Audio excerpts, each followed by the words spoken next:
SC ST వర్గీకరించాలని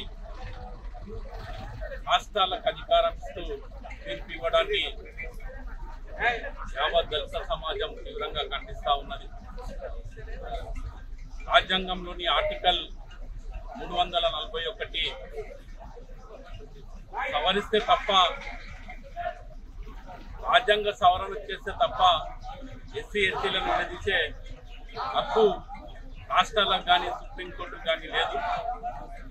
కానీ ఈరోజు supreme court కేంద్రంలో ఉన్నటువంటి భాజపా అధికారంలో ఉన్నటువంటి మోదీకి తలొగ్గి ఈరోజు ఎస్సీ ఎస్టీలను వర్గీకరించాలని తీర్పు ఇవ్వడం చాలా బాధాకరం, విచారకరం.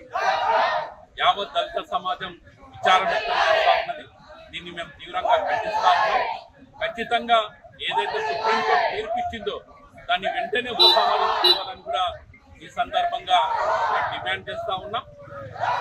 ఆంధ్రలో ఉన్నటువంటి చంద్రబాబు నాయుడు, తెలంగాణలో ఉన్నటువంటి రేవంత్ రెడ్డి వెంబడే ఎస్సీల వర్గీకరణ చేయాలని, మేము వర్గీకరిస్తామని మాట్లాడడాన్ని కూడా మేము తీవ్రంగా ఖండిస్తూ ఉన్నాం. ఈనాడు మాలల ఓట్లతోనే గెలిచినటువంటి మీరు ఈరోజు దళితుల మధ్య చిచ్చు పెట్టే ప్రయత్నం చేస్తూ ఉన్నారు. మాలల ఓట్లు మీకు అవసరం లేదని ఈ సందర్భంగా మేము అడుగుతా ఉన్నాం.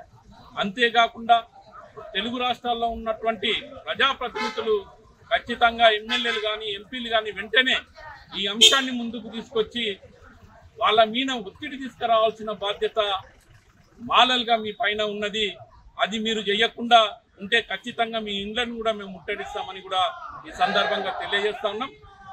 ప్రభుత్వాలు ఇన్నని ఎడల ఖచ్చితంగా యాజ్ ప్రజాప్రతినిధులుగా, ఎమ్మెల్యేలుగా, ఎంపీలుగా మీ రాజీనామాలు చేసి మాలల యొక్క ఉనికిని చాటాలని కూడా ఈ సందర్భంగా మాల ప్రజాప్రతినిధులకు మేము డిమాండ్ చేస్తూ ఉన్నాం, విజ్ఞప్తి చేస్తూ ఉన్నాం.